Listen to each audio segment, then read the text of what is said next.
ஓம் ஹ்ரீம் பைரவி க்லாம் ஹ்ரீம் ஸ்வாஹா. நிறைய பேர் அஸ்ட்ராலஜர்ஸ் இருக்காங்க. சனி பத்தி, செவ்வாய் பத்தி 1 or 2 hours பேசுற மாதிரி இருக்காங்க. ஆனா ஒரு உண்மையான ஜோதிடர் எப்படின்னா, நீங்க ஒரு பர்த் டீட்டெயில்ஸ் கொடுக்கும்போது உங்க ஜாதகம் பார்த்து உங்க பாஸ்ட்ல நடந்திருக்கிற சில ஈவெண்ட்ஸ் அவர் சொல்லணும். எதுக்குன்னா, பாஸ்ட் சொல்றவர் உங்க ஃபியூச்சர் கூட சொல்லுவாங்க. இது ஃபர்ஸ்ட் லாஜிக்.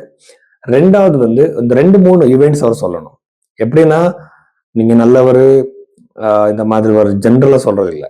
பர்டிகுலர் ஈவெண்ட் இந்த டைம் பீரியட்ல நடந்து இருக்குன்னு சொல்லணும்.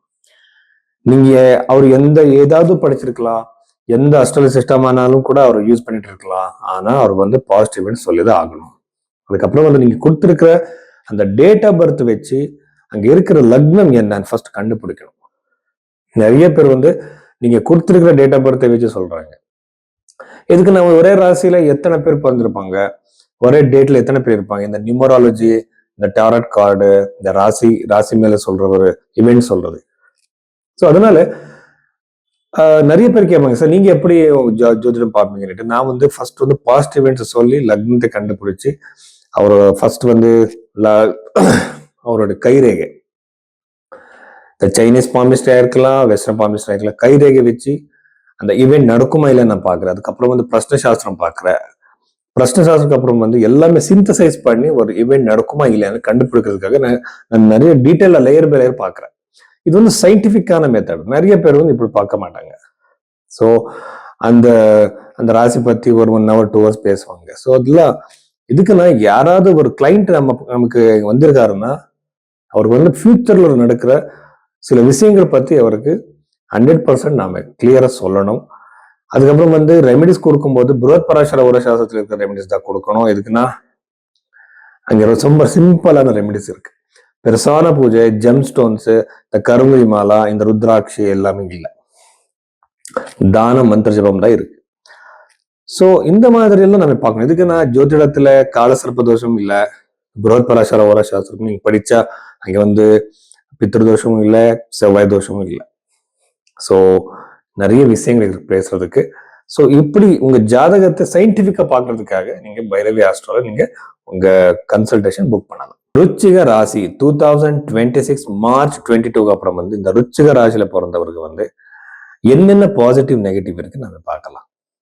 ஃபர்ஸ்ட் நான் சொல்றது காதல் திருமணத்துக்கு ரொம்ப நல்ல டைம். எப்படின்னா உங்க ஃபேமிலியில ஒத்துக்கலையா, அவர் ஒத்துக்கிற சான்சஸ் அதிகமா இருக்கு. ட்ரை பண்ணுங்க. இப்போ இந்த டைம் சேஞ்ச் ஆகிட்டு இருக்கு. நிறைய பேர் இந்த லவ் மேரேஜ்க்கு ஒத்துக்கிறாங்க. ஸோ நீங்க கண்டிப்பா உங்க ஃபேமிலி ஒத்துக்கிற மாதிரி செய்ய முடியும், முயற்சி பண்ணுங்க. ஸ்டூடெண்ட்ஸுக்கு ரொம்ப நல்லது. கவர்மெண்ட் ஜாபுக்கு யாரை ட்ரை பண்ணிட்டு இருக்கீங்களோ அவருக்கு ரொம்ப நல்லது. அதுக்கப்புறம் குழந்தை யோகம் கண்டிப்பா இருக்கு. இந்த ராசியில பிறந்தவருக்கு பஞ்சமா பத்தி ரொம்ப நல்ல பிளேஸ்ல இருக்கிறது. கவர்மெண்ட் ஜாபுக்கு கூட ரொம்ப எதுக்குன்னா பஞ்சம பாவத்துல இருக்கிற சூரியனோட சக்தினால கண்டிப்பா கவர்மெண்ட் ஜாப் கிடைக்கிற வாய்ப்பு அதிகமா இருக்கு. ஆனா தசமஸ்தானம் பாத்தீங்களா, கேது இருக்கிறதுனால யூஸ்வலா இது வடிக்கிற சான்சஸ். இப்ப எத்தனை நாளிலும் நீங்க ஒரு டாமினன்ஸை நீங்க பார்த்துக்கிட்டே வந்திருக்கீங்க. அது உங்களோட தாங்க முடியல. ஸோ இப்ப அந்த பிரச்சனை நீங்க வெளியே வர்றதாக்க நீங்க முடிவு பண்றீங்க. கண்டிப்பா வெளியே வர்றதுக்கு சான்சஸ் இருக்கு. வெளியே வந்தாலும் கூட ஜாப் கிடைக்கும். அந்த ப்ரோக்ரஸ் இருக்கு உங்களுக்கு. அட் த சேம் டைம் எப்படின்னா நிறைய பேர் ஜாப் விடுற சான்சஸ் இருக்கு. ஸோ இங்க தாங்க முடியாது, நான் வெளியே வர்ற மாதிரி உங்க முடிவுக்கு வெளியே வர்ற சான்சஸ் இருக்கு. ஆனா புது ஜாப் கிடைக்கிறதுக்கு பிரச்சனை ஆயிடும். கொஞ்சம் ஜாகிரதை இருங்க. நீங்க பிசினஸ் பண்ணிட்டு இருந்தாலும் கூட ஏதோ ஒரு விஷயத்துக்கு உங்களுக்கு உங்க பார்ட்னருக்கு நடுவே சண்டைகள் வரலாம், நிறைய டிஸ்டர்பன்சஸ் வரலாம். ஏதாவது நீங்க கெஸ் பண்ணாத இடத்துல இந்த பிரச்சனைகள் வரலாம். ஜாகிரதை இருங்க. திருமண யோகம் இருக்கு. கல்யாணம் நடக்கிற சான்சஸ், என்கேஜ்மெண்ட் நடக்கிற சான்சஸ் கண்டிப்பா இருக்கு.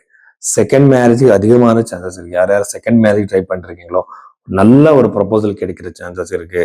ப்ராப்பர்ட்டி வாங்குறதுக்கு அதிகமான சான்சஸ் இருக்கு. இந்த வீடா இருக்கலாம், ப்ராப்பர்ட்டியா இருக்கலாம், எஸ்டேட்டா இருக்கலாம்.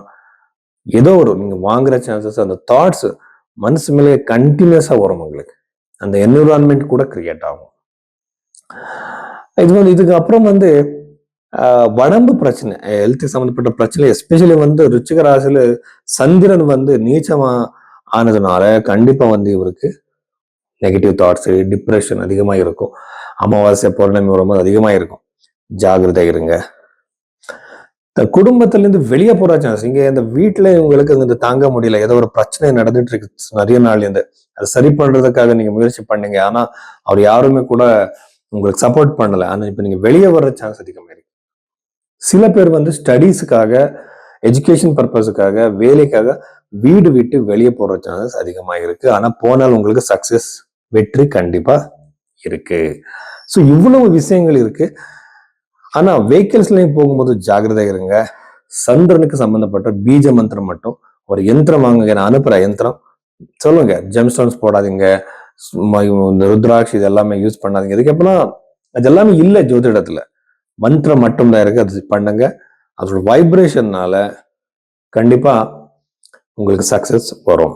இவ்வளவு விஷயங்கள் ருச்சிக ராசிக்கு சம்பந்தப்பட்ட விஷயங்கள்.